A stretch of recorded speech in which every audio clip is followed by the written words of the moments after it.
Good evening. Tonight, the night keeper opens a door. Behind it, Whitehall Palace, 1588.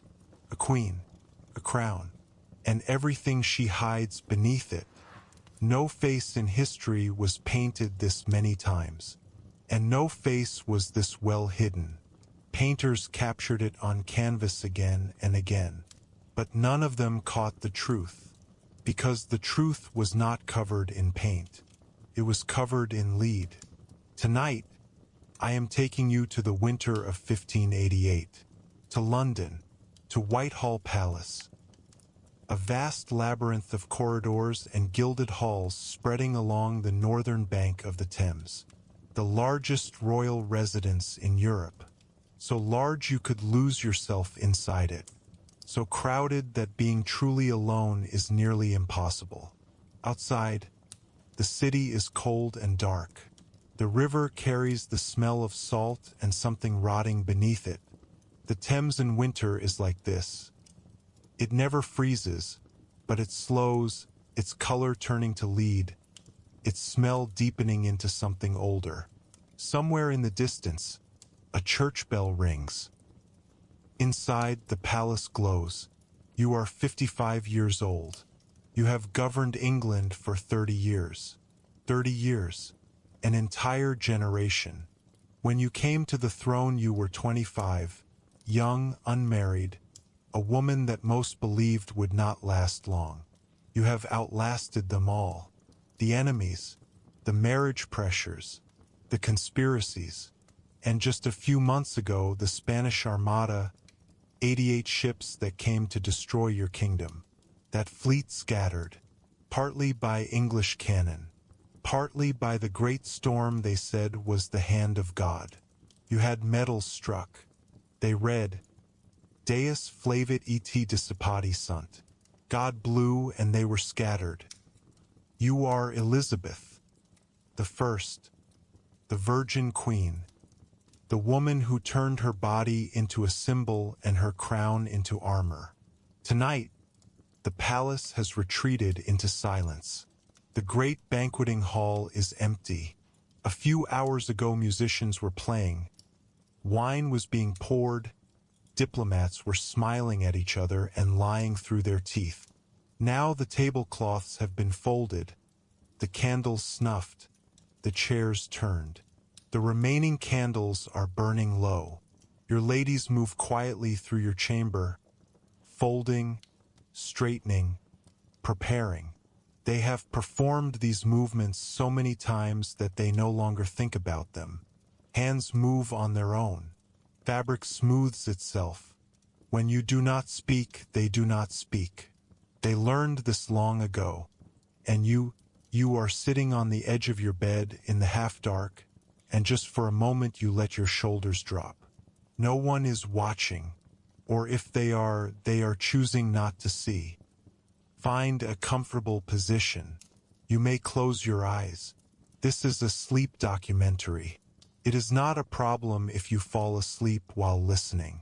On the contrary, that is exactly the purpose of this narration.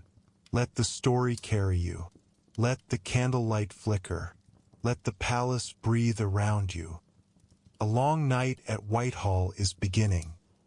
Let us begin with the building itself. From the outside, Whitehall has everything you would expect from a royal palace. Imposing stone walls, tall windows, flags moving in the winter wind. But inside is something else entirely. The corridors are long and dim.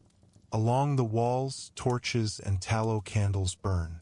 Made from animal fat, these candles cast a flickering, unsteady orange light. The flame never quite holds still. It bends when someone passes, sways when a draft finds its way through a door. The shadows are always moving. The floors are stone in some places, wood in others.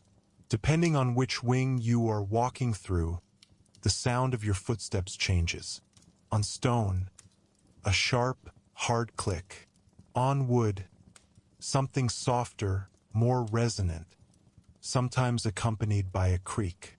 The palace is enormous, At its peak, it holds more than 2,000 rooms. Royal apartments, state halls, chapels, kitchens, stables, storage rooms, all of them connected, woven through each other in a structure that folds back on itself. Which means one thing above all else: people, servants, palace officials, guards, cooks, musicians, diplomats, clergy, hundreds of people sleeping, eating, arguing, and plotting under the same roof. Some of them were born here. Some of them will die here. For them, Whitehall is not just a place of work. It is an entire world.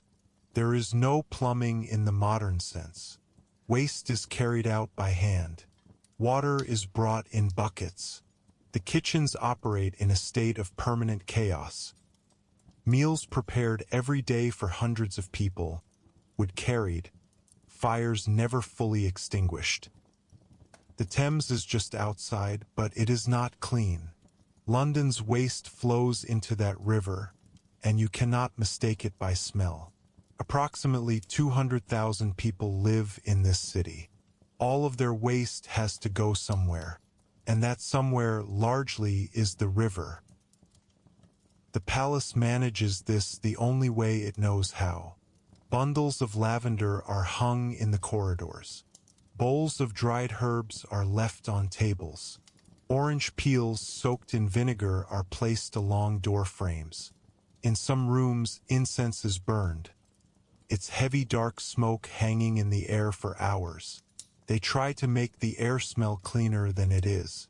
From a distance, it works. But up close, the palace smells exactly as it is. A place where hundreds of people in heavy wool and leather live without running water. Tallow smoke, old fabric, damp stone, cooked meat and onion, and beneath all of it, something permanent. The smell of people. You have lived here for decades. You stopped noticing long ago. Your nose has adjusted. But sometimes, in rare moments, when a window is open and the wind comes from exactly the right direction, clean country air drifts in from beyond the Thames. And in that moment, just that moment, you remember what you have grown used to. Every morning begins the same way, because before people can see you, you must be built.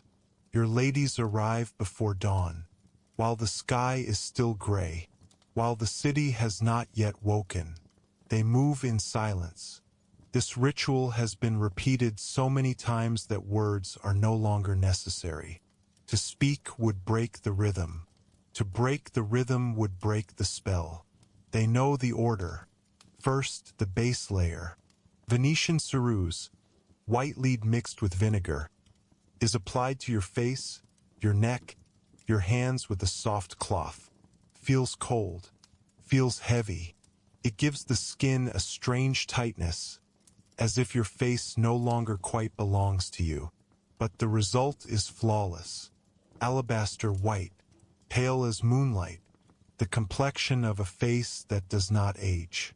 Painters have captured this face on canvas again and again. Sculptors have carved it into marble. Court poets have written dozens of sonnets for it. They all saw the same thing, this whiteness, this timelessness, this divine coldness. What modern science knows, but what you do not. The white lead you have worn for 20 years is slowly poisoning you. Lead is absorbed through the skin. It enters the bloodstream. It settles into the nervous system. Tremors, headaches, nerve damage. The very thing meant to protect the skin is destroying it. It blocks the pores, thins the skin.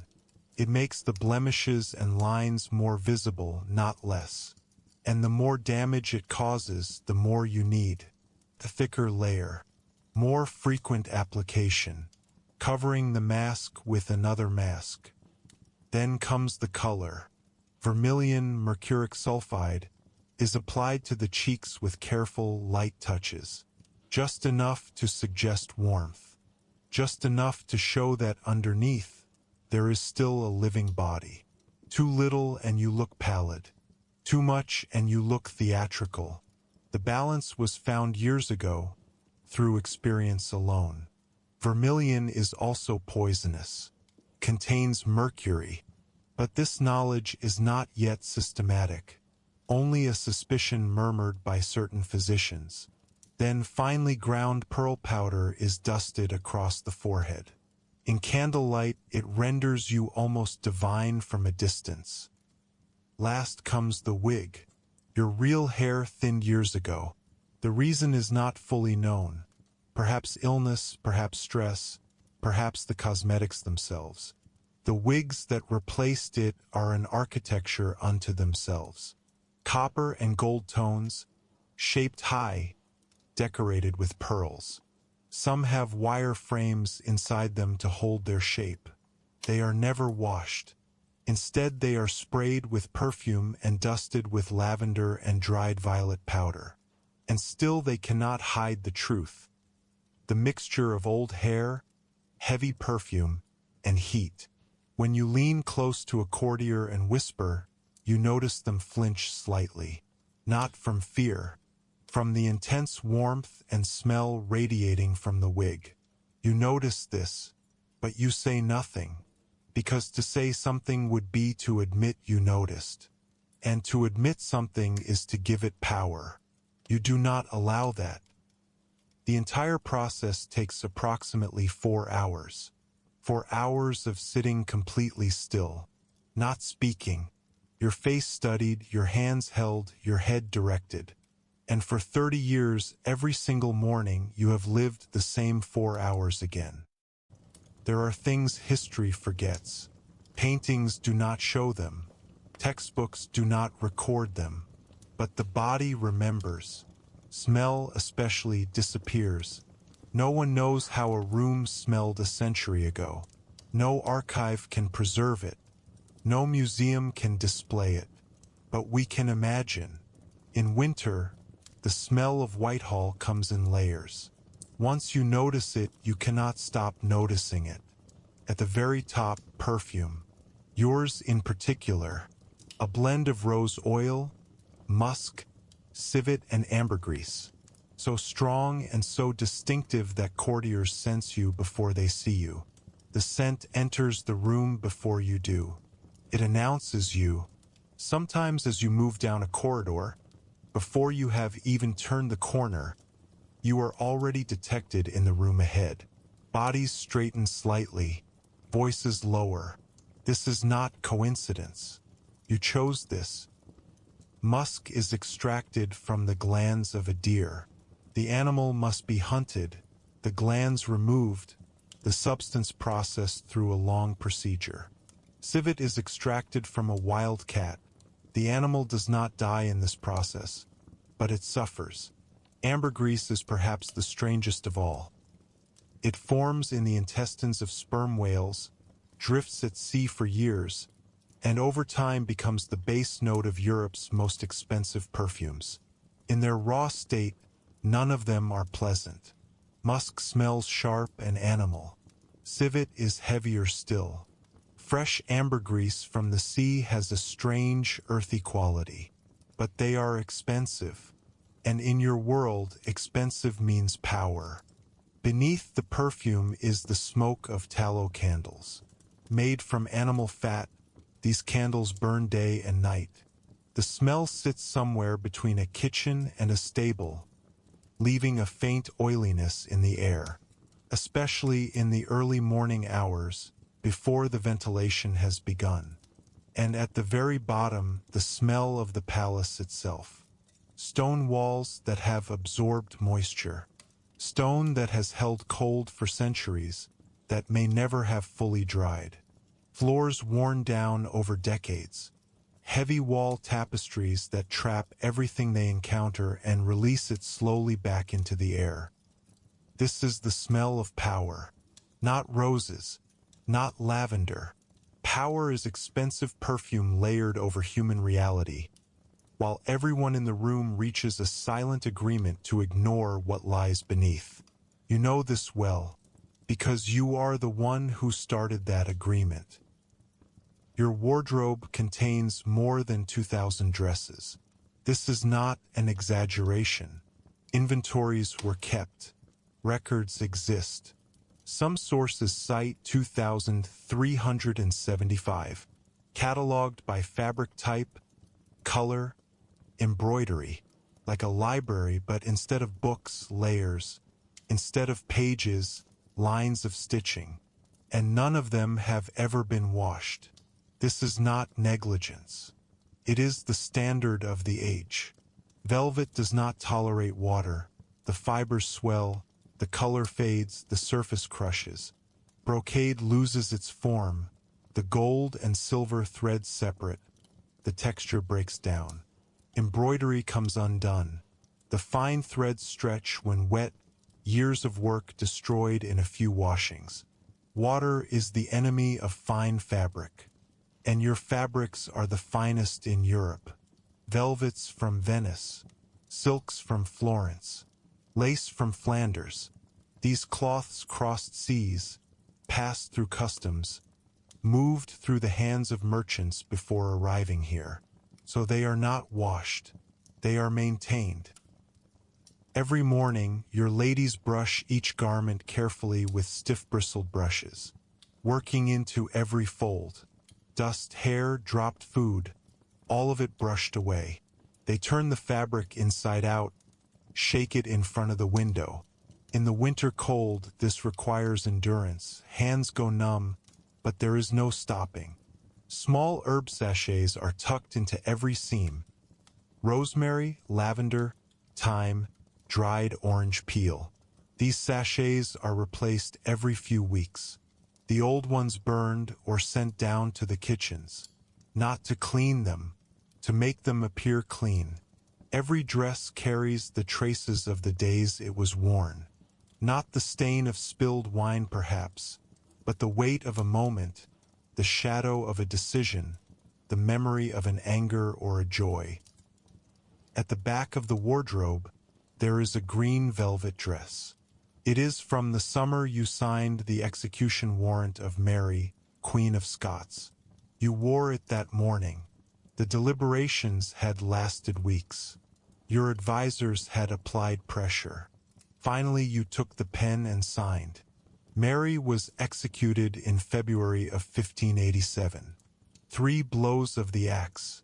The executioner was inexperienced, they said afterward. You have not worn that dress since. You have not explained why to anyone. Your ladies have not asked.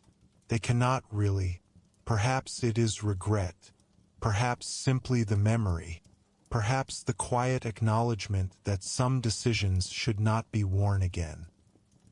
Tonight, the dress you are wearing is ivory silk. The collar embroidered with seed pearls. Each pearl sewn individually, each one aligned with the next. The woman who did this work went blind afterward, it is said. It has been worn at 6 separate state ceremonies. The afternoon you received a French ambassador. 2 openings of Parliament. The service celebrating the Armada victory. And others. This morning it was brushed again. Fresh lavender tucked into the bodice. From a distance it smells like a garden. But you know how it smells up close. The accumulation of 6 ceremonies, 6 days, that many hours. You wear it anyway, because in your world, appearance precedes reality. A well-kept dress means stability. A queen who looks composed is composed, regardless of what lies beneath the fabric. Let us speak about what portraits conceal. Elizabeth I loved sugar. This was not a secret. Palace kitchen records document it. Foreign ambassadors noted it. A German traveler even wrote openly that your teeth had grown very dark, and attributed this to the English consuming too much sugar. In that era, this was considered a strange kind of compliment. In the 16th century, sugar was a symbol of wealth.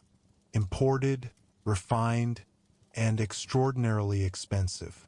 An ordinary English citizen would rarely see sugar, if at all. The nobility consumed it at every opportunity, partly because they genuinely loved it, partly to display their power. Candied violets, marzipan, sugar-coated almonds, sweet wines, spiced sugar mixtures, taken before bed to aid digestion. Your teeth paid the price. By the middle of your reign, the decay was visible. The teeth had darkened. The pain had become chronic. That familiar ache in the jaw upon waking. A sharp flare when something hot or cold touched the wrong place during a meal. Infections came and went, sometimes bringing fevers that lasted weeks. The treatments were primitive by any measure. Clove oil was applied to the gums, the one thing that actually worked because clove oil has a mild numbing effect.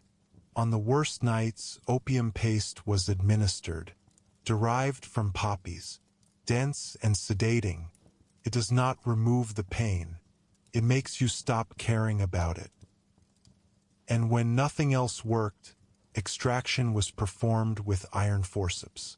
Without anesthesia, you resisted extractions for as long as possible, for years, because this was not simply a matter of pain. To open your mouth, to appear vulnerable, to show even the smallest fragility, this contradicted everything you had built. The Virgin Queen does not decay. The Virgin Queen does not suffer. The Virgin Queen is not an ordinary person whose hands tremble before iron forceps. When you finally permitted intervention, everything happened in absolute secrecy.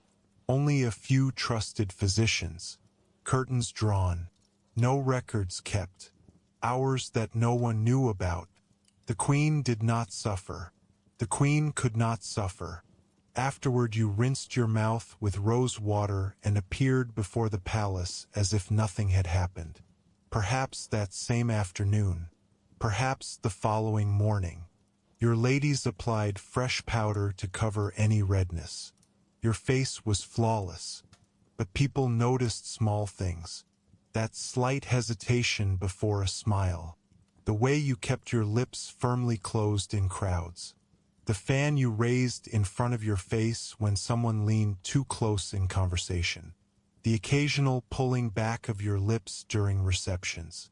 And still they chose not to notice, because if the Queen's vulnerability becomes visible, the illusion cracks.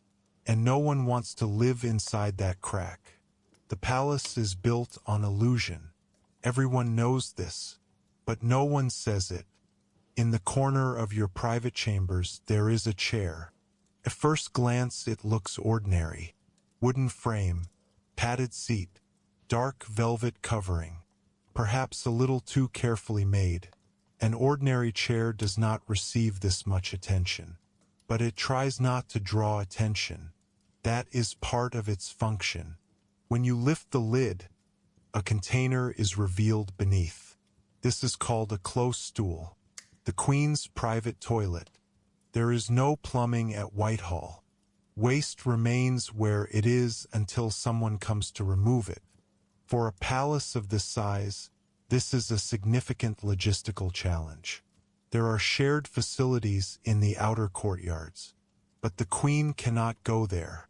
And so the close stool exists for the Queen. Your ladies serve here too in silence. There is a rhoda among them, who takes this duty. When, how, everything has its protocol. No jokes, no casual conversation. This too is a ceremony, conducted with dignity, sustained by an unwritten agreement that everyone upholds. What happens in this room has officially never happened. Power games are played throughout the palace. People compete for information, strive to be close to the Queen. And this room, this most intimate of rooms, over time becomes a place of power in its own right. Ladies in waiting whisper here. Decisions sometimes take shape in these hours, because nowhere else are you this close. No painting shows this room. No official history mentions it. But every woman who passed through it carries this knowledge, quietly, kept entirely to herself. There are things the palace cannot accommodate. Your back has ached for years, persistent and reliable. You feel it first thing in the morning, the moment you rise. It deepens after long sessions of sitting. Over the years you have learned instinctively where to sit, how to stand, which movements to avoid. The corsets that create the silhouette England wants to see. The narrow waist, the straight spine, the perfect posture. Compress your ribs. 2 hours after dressing, breathing becomes slightly more difficult. By afternoon, a deep breath feels almost impossible. Even a 3-hour council meeting becomes a quiet test of endurance. But you do not sit differently. You do not lean. If your back is betraying you, your face knows nothing of it. This is a skill. Erasing pain from your expression is a skill learned over years, worked so deeply into the body it has become instinct. Your hands tremble sometimes, particularly in the early morning hours, before warmth has reached your fingers. Perhaps age. Perhaps the accumulation of years of white lead cosmetics. You do not want to think about this, but sometimes you do. You have learned how to hold documents, how to grip a goblet, at what angle to extend your hand to a kneeling courtier so that the trembling cannot be seen. No one has noticed, or if they have chosen not to. Illnesses come and go. When they come, the curtains are drawn. Physicians are summoned. 2 or 3 trusted doctors are always on alert within the palace. You do not tell them everything. You tell them what is necessary. The official statement is always the same. The Queen is resting. A mild cold. She will receive visitors tomorrow. Sometimes that tomorrow arrives a week later. But there is something the physicians cannot heal. The weight, not physical weight alone. This is a different kind. This kind of weight has no name. It appears in no medical text. No physician can write a prescription for it. 30 years of being England itself. 30 years of being a symbol. 30 years of not being permitted to be someone who is tired or frightened or who simply wants to sit down. You are sitting now. Right now, tonight, in this dark room. You are breathing. And for a few minutes you are not the Virgin Queen. You are an ordinary woman of 55. Your back aches. Your teeth hurt. Your fingers are cold. There is a tiredness upon you that no amount of sleep ever fully lifts. You know this tiredness now. It is like an old weight. It climbs onto your back each morning and begins the day with you. Tomorrow you will be England again. But right now, just for this moment, you are allowed to be ordinary. Your physicians believe illness comes from bad air. This is called miasma. The word comes from Greek, meaning pollution, stain. The idea is thousands of years old. Hippocrates wrote of it. Galen developed it. The Middle Ages deepened it further. And now, in 1588, it remains one of the foundations of medicine. The belief that disease spreads not through contact, not through invisible living things, but through bad smell. Swamp gases cause fever. Rotting meat spreads sickness into the air. Bad air means disease. Sweet air means safety. The logic is simple and entirely wrong, but this logic shapes your world. Beneath every practical decision, every architectural choice, every daily ritual, this belief lies. This is why incense burns constantly in the palace. Not for confession or prayer to purify the air. This is why lavender bundles hang in every corridor. This is why orange peels soaked in vinegar are placed along door frames almost like talismans. When plague breaks out in the city, the palace moves to more distant estates. Because of the crowds, because of the bad air, because of miasma. These are not decorations. They are medicine, born from wrong information, but the product of a sincere and very real fear. This is the best way to understand survival in the 16th century. People died randomly. Plague came, then went, and no one knew why it came or why it left. Smallpox reshaped faces. Fever began on nights with no known cause. Medical knowledge was very limited, but death was very close. What modern science knows, but what you do not. Germs exist, and smells are not the point. Cholera does not announce itself through bad odor. It spreads through contaminated water. Plague was not stopped by perfume. It was carried by fleas, by rats, by trade routes. But in your world, what you have is limited. Herbs and hope, vinegar and prayer, and sometimes luck. When someone comes too close, you raise a small pomander in front of your face. A golden sphere, orange or apple, filled with cloves, cinnamon and ambergris, carefully packed, carefully sealed. The palace goldsmith made it for you specifically, a small monogram on the surface, a raised crown. It has warmed in your palm from the heat of your hand. When the palace feels too crowded, too warm, too close, you bring it to your nose and breathe. Cloves and cinnamon, familiar, safe, known, protects you from nothing, but it gives your hands something to hold. And sometimes that is enough. There is a truth about power that is rarely spoken. Everyone watches you, every movement you make, every expression you use. The way you tilt your head slightly when you are displeased, to the left just a few degrees. The difference between the perfume you wear at state ceremonies and the scents you prefer in private moments. Your laugh, measured, melodic, never once shaking your shoulders. They copy all of it. This is how the palace works. Everyone watches the person above them. Everyone wants to resemble the one step higher. And at the very top there is you, the head of this chain, the source of this reflection. Weeks after you adopt a new perfume, half the palace begins to smell similar. Gloves soaked in rose oil, robes with herb sachets sewn inside, wigs powdered with violet dust.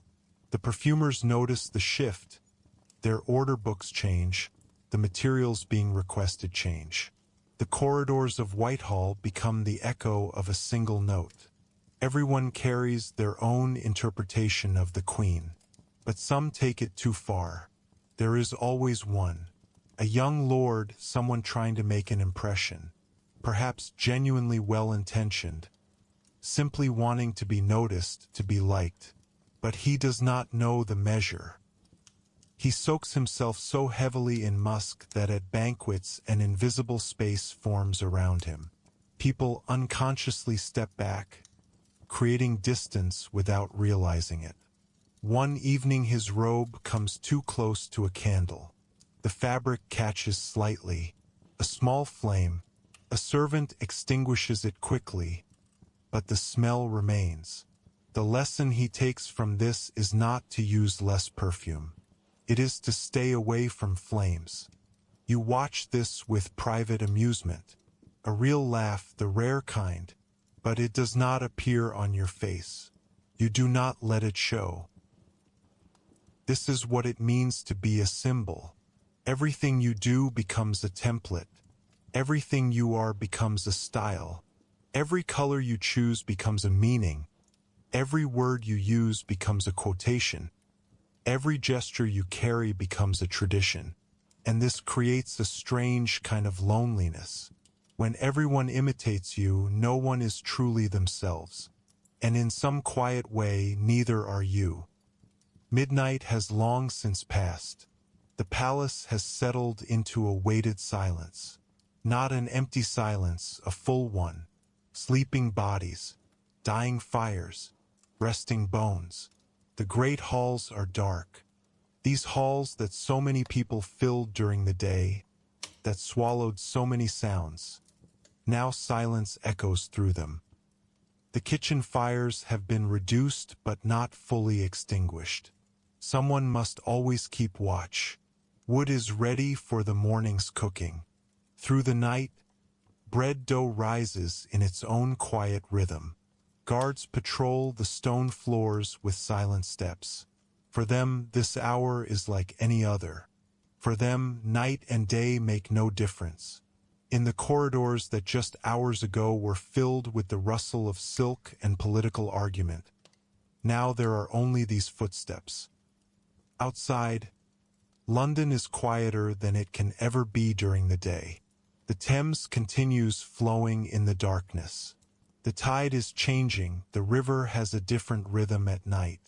Heavier, deeper. Somewhere in the city, a dog barks for no reason, then stops, then starts again.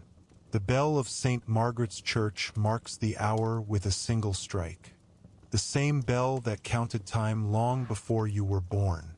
Your father heard this bell, perhaps your mother too, and those who come after you will hear it. The city lights are sparse. A lantern, a hearth flame in the distance. One window still lit, you do not know who it is, you do not know what they are doing. For 30 years you have carried the same weight. Decisions made in the light of tallow candles. Wars prevented through diplomacy. Wars people never knew about. Tensions soothed through letters and negotiations. Conspiracies survived through the combination of intelligence and remarkable luck. Norfolk, Ridolfi, Throckmorton, Babington, each of them was against you. None of them succeeded. Tonight you are tired. Not vaguely, not generally. A precise, specific, bone-deep tiredness. Even this tiredness has a color lead gray, the color of the Thames. You step away from the window. In the mornings, the Queen is built. In the evenings, she is taken apart. This too is a ritual. The reverse of the morning, but the same care, the same order, the same silence. Your ladies remove the pearl collar first. The weight of metal and stone, several pounds of it, lifts from your neck. This difference surprises you every night, as if you have grown so accustomed to the weight that its absence feels strange. For a moment you turn your head slowly to the right, then to the left. That faint sound as the neck muscles release. They pretend not to hear it. This too is part of the agreement. Then the outer dress is carefully unfastened, so the embroidery is not damaged. Every button, every hook, every lace in its own order. This morning the same order ran in reverse. The underlayers come off one by one. The stiffened skirts, the hip supports, the boned corset that has kept your posture correct since morning. Each layer removed takes a piece of the roll with it. When your ladies have finished, the woman sitting in the chair looks different from the woman at the evening banquet. Smaller, more ordinary, more real. A silver basin of rose water is brought. In winter it is kept slightly warmer to heat the hands. You wash your hands slowly. The parchment gripped throughout the day, the pens held, the hands extended, the cups raised. All of their tiredness is in your fingers. The scented water cools in your palms. This is the only real cleansing of the day. Then comes the sleep draught prepared by your physician. Wine mixed with herbs. Which herbs exactly is not fully known. Every physician guards his own formula. But the contents no longer matter.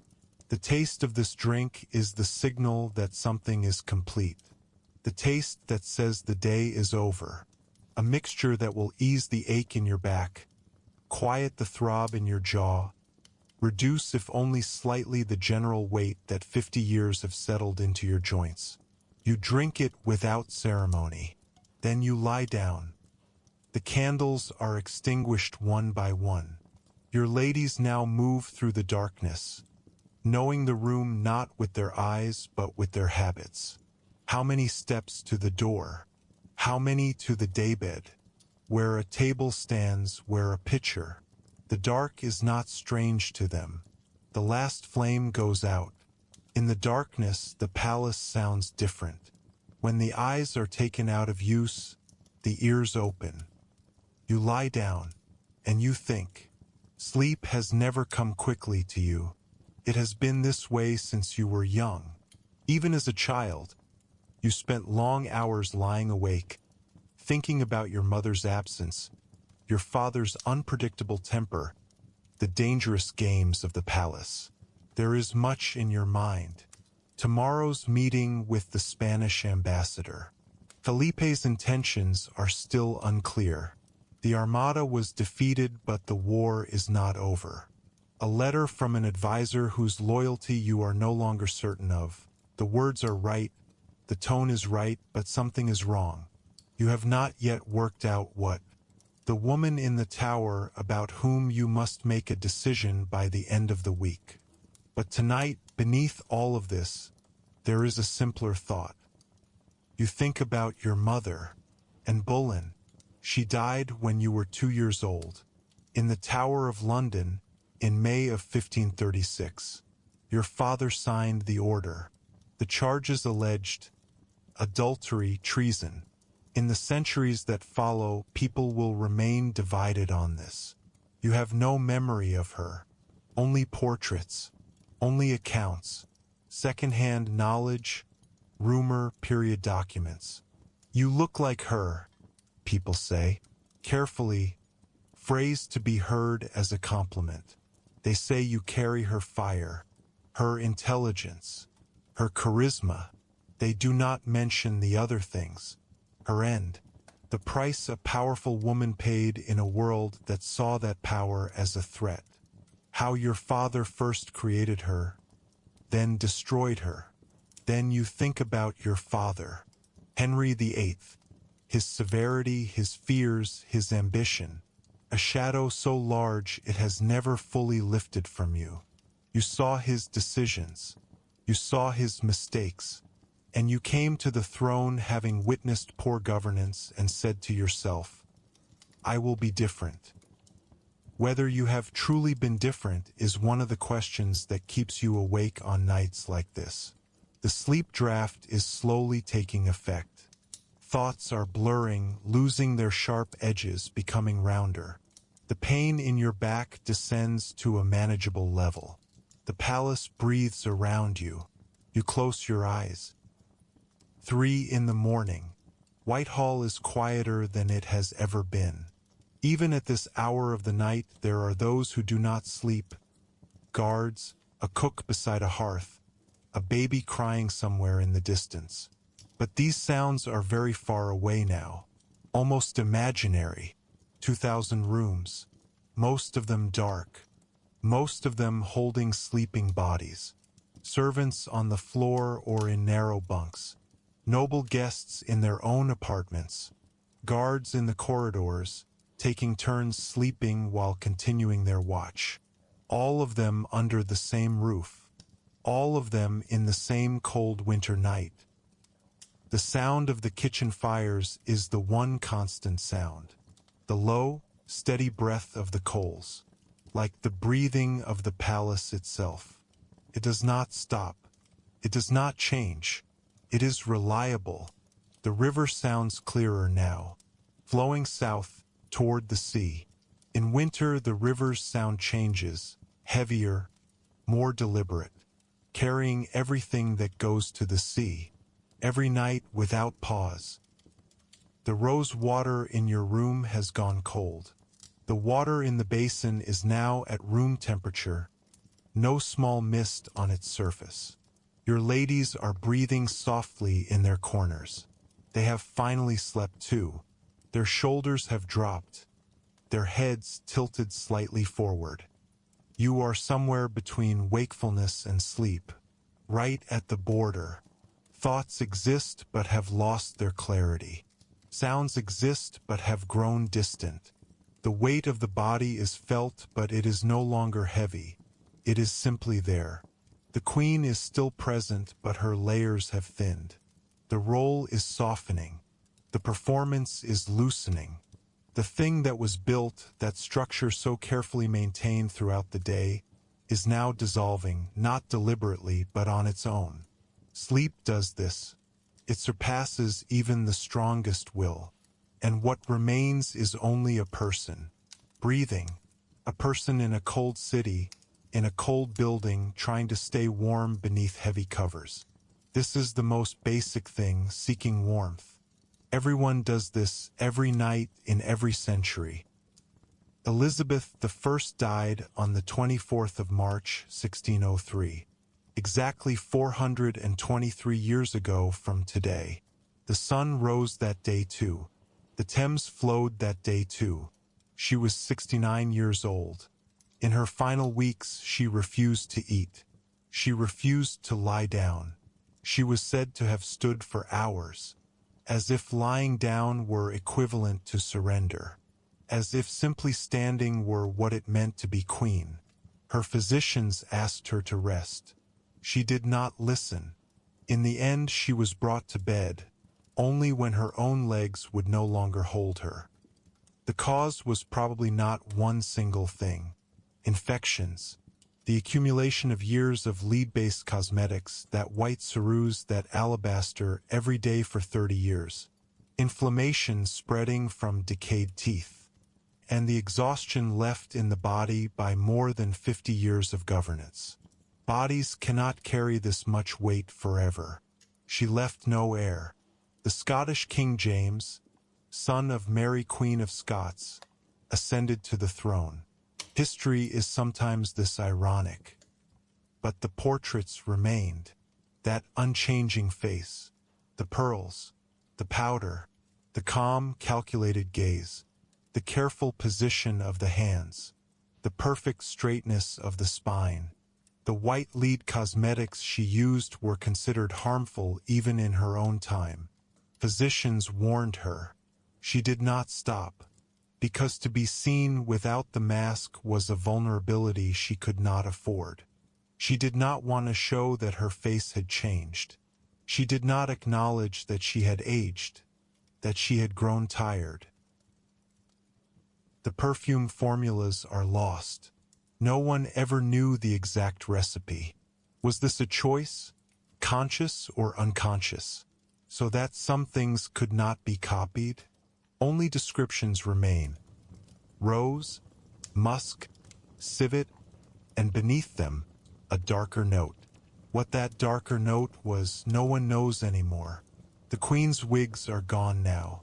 Most of her dresses are gone. Some deteriorated, some stolen, some given away. The velvet-covered close stool is gone. The silver basin and rose water are gone. What remains are the portraits, two-dimensional, controlled, showing what she wanted shown, hiding what she did not want seen, hiding the ache in her back, hiding the trembling of her hands, hiding the darkening of her teeth, hiding the sleep draft. Now come back, to where you are, to your bed, to your room, to this exact moment. Your bed is comfortable. Your room is warm. Outside and in your bed, you are the same person. Tonight, no one expects you to perform a role. Your face is not covered in lead. You are not wearing a wig. A corset is not compressing your ribs.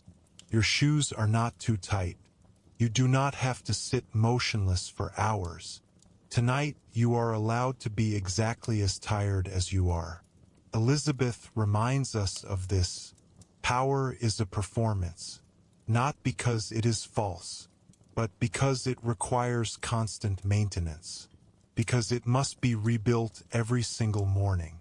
And the moment you stop displaying it, the world stops believing in it. But the body knows the truth. Beneath the powder and the perfume, there was a woman who had spent years having to be England, whose back ached, whose hands trembled, who struggled to sleep, who never knew her mother, and who still woke up every morning. Being cared for did not mean resting. Her dresses were brushed. Her face was painted. Her rooms were filled with herbs and vinegar, but not for a single day was she permitted to be simply an ordinary person. Tonight is yours. Use it. Use it exactly as much as you deserve. Rest the way she never quite could. You have earned it. She would perhaps have envied you. Good night. Vivat Regina.